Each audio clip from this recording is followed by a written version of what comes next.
Apa pendapat Ustaz tentang ilmu orang Melayu dan ulama-ulama dulu? Contoh lipat bumi, kebeh, karomah, parang. Karomah ni, kalau karomah ni boleh berlaku. Karomah boleh berlaku. Cuma karomah tak boleh dipelajari. Karomah Allah Ta'ala bagi kepada orang-orang yang dia suka. Orang yang dia suka dan kod suka Allah Ta'ala nak bagi bila.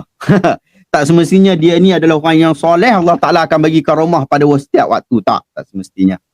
Imam Asy-Syafi'i rahimahullah mati dalam keadaan buasir.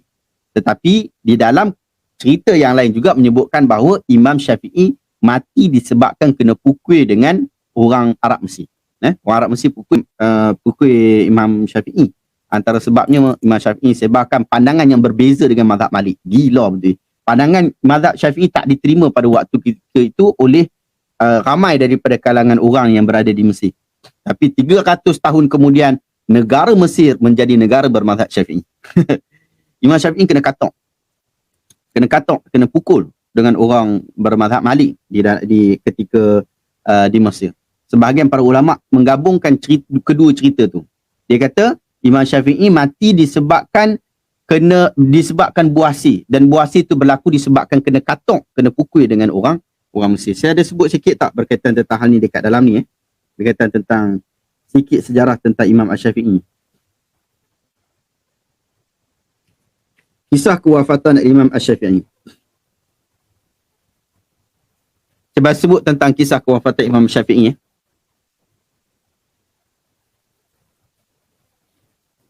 Kisah kewafatan Imam Asy-Syafi'i. Apabila Imam Asy-Syafi'i mahu bermusafir ke Mesir, setelah berlakunya kekecohan di Baghdad, beliau melantunkan dan menulis syair berikut. Laqad asbahtu nafsi tatawuqa ila Misri wa min duniha qat'u mahamati wal qafri fa wallahi ma adri al fawzu wal ghina usaqu ilaiha am usaqu ila al qabri. Aku mendapati diriku cenderung ke Mesir. Selain darinya penuh dengan ujian dan padang pasir.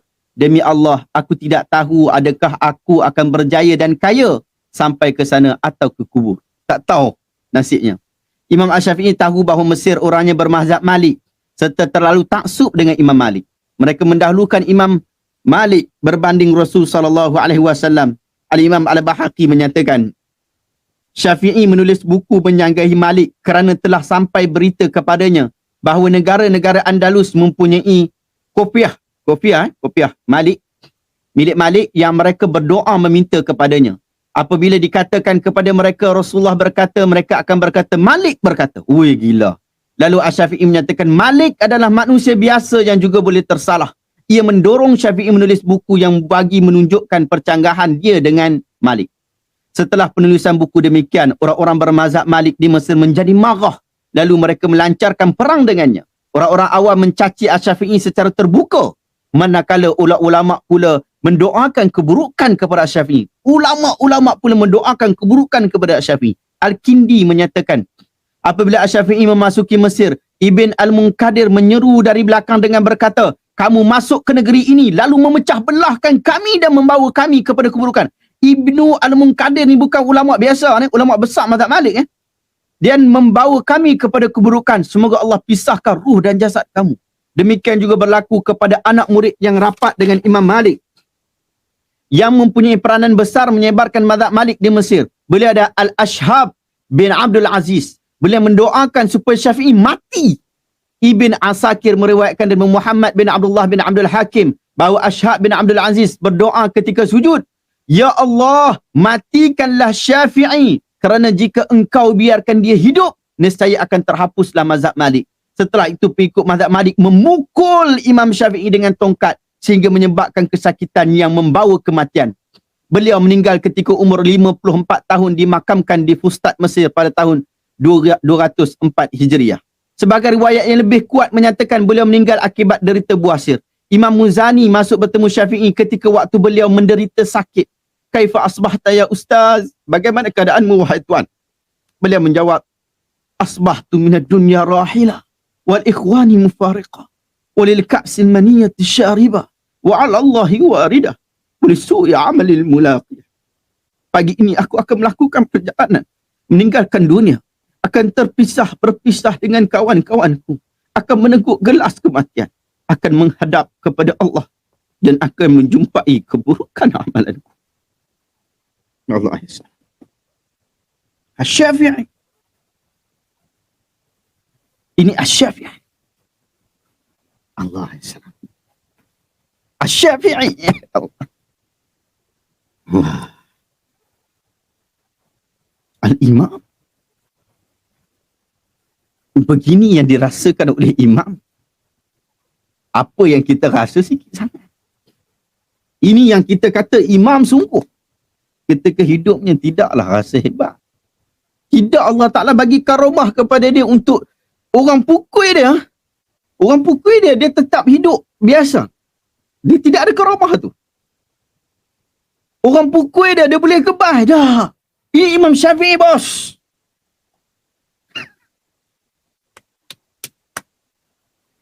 Allah Ta'ala bagi karamah kepada dia. Kitab-kitab Asy-Syafi'i dibaca oleh kita. Kita mengambil manfaat mazhab Asy-Syafi'i rahimahullah. Dalam buku ni. Bukan nak kempen sangat, tapi kempen jugalah buku ni. Saya masukkan apa metod mazhab Asy-Syafi'i dalam ni. Metod mazhab Syafi'i. Saya sebutkan satu persatu bagaimana kaedah yang diambil. Apakah buku-buku induk yang diambil. Daripada buku ni, terbit buku apa? Buku apa yang terbit daripada buku tu? Kemudian pasal apa pula keluar Mukhtasar Muzani? Pasal apa ada Ma'rifatus Sunan? Ni, sebahagian kerana Imam Syafi'i tidak disertakan dalil. Oleh itu ulama selepas beliau seperti Al-Bahaqi yang lahir 300 tahun kemudian telah menyempurnakan tugas berkenaan dengan menulis kitab Ma'rifatus Sunan wal Athar yang mengumpulkan dalil-dalil mazhab Syafi'i. Banyak dalil mazhab Syafi'i. Mukhtasar Al-Muzani diambil daripada salah seorang anak murid Imam Syafi'i di Mesir, iaitu Ismail bin Yahya Al-Muzani yang meninggal pada tahun 175 Hijriah. Meninggal pada tahun 264, telah meringkaskan kitab Al-Kitab ni. Dia buat ringkasan, lalu ringkasan tu disebut sebagai Mukhtasar Al-Muzani daripada Al-Um. Ringkasan daripada situ. Imam Syafi'i puji sungguh anak murid dia Muzani dengan sebutan Al-Muzani Nasru Madhabi. Muzani ialah pendukung mazhab aku. Kira hero dalam mazhab aku ni. Imam Bahaqi pernah memuji kitab ini. Dia sebut, dia kata, wala na'lamu kitaban sunnifa fil Islam a'zamu naf'an wa amma barakatan wa aktsara samarat min mukhtasari. Ni kitab Mukhtasar Al-Muzani. Lepas tu keluar Nihayatul Matlab. Nihayatul Matlab lebih kurang 150 tahun. 150 tahun selepas kematian Imam Al-Muzani. 150 tahun lepas kematian Imam Al-Muzani, keluar pula Imam Al-Juwaini. Imam Al-Juwaini, Imam Haramain Al-Juwaini yang faqih, dia keluarkan pula pendapat dia. Dia keluarkanlah buku dia, Nihayatul Matlab fi Dirayatul Madhab. Dia keluarkan. Ini buku apa? Ini adalah buku syarah kepada Mukhtasar Muzani. Dia buku ni dia syarah kepada situ pula. Kemudian mai anak murid pula. Main pula anak murid Imam Haramain Al-Juwaini. Anak murid dia siapa? Imam Ghazali rahimahullah. Imam Ghazali rahimahullah, dia tulis 3 kitab. Nak pi syarah kitab yang sebelum tu. Dia pergi tulis kitab Al-Basit, Al-Wasit, Al-Wajiz. Gila punya. Lepas tu masuk Fathul Aziz, Al-Muharrar, Manhajut Talibin, kitab Manhaj, kitab seterusnya. Gila lah. Sampai hari ni punya kitab pun saya masukkan juga. Kitab-kitab dah moden. Kitab dah moden. Tapi itulah kita nak sebut berkaitan tentang mazhab Syafi'i. Dan dia ada metod dia. Istilah-istilah al-aqwal, apa maksud aqwal, apa maksud qaul qadim, apa maksud qaul jadid, apa maksud ashabul wujuh, al-awjuh, ashabul wujuh, apa dia? Al-azhar, pendapat azhar apa dia? Masyhur apa dia? Ni istilah-istilah yang menjadi apa?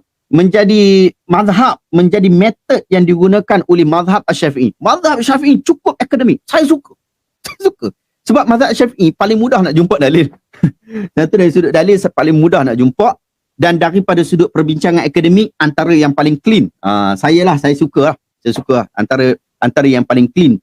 Kemudian daripada sudut tokoh, banyak tokoh-tokoh dia yang sangat dekat dengan kita. Maksudnya dengan nama-nama yang cukup dekat dengan kita. Al-Ghazali rahimahullah, An-Nawawi rahimahullah dan sebagainya. Antara tokoh-tokoh mazhab Syafi'i yang paling saya gemar adalah Imam An-Nawawi rahimahullah. Ini memang saya paling dekat, saya paling suka dengar apa dia pandangan-pandangan daripada, suka baca pandangan-pandangan daripada cukup ke depan walaupun dia meninggal ketika umur 40 tahun. Dia meninggal 40-45 tahun macam itulah. Dia meninggal umur yang muda, umur yang muda, tetapi penulisan dia, ya Allah, salam.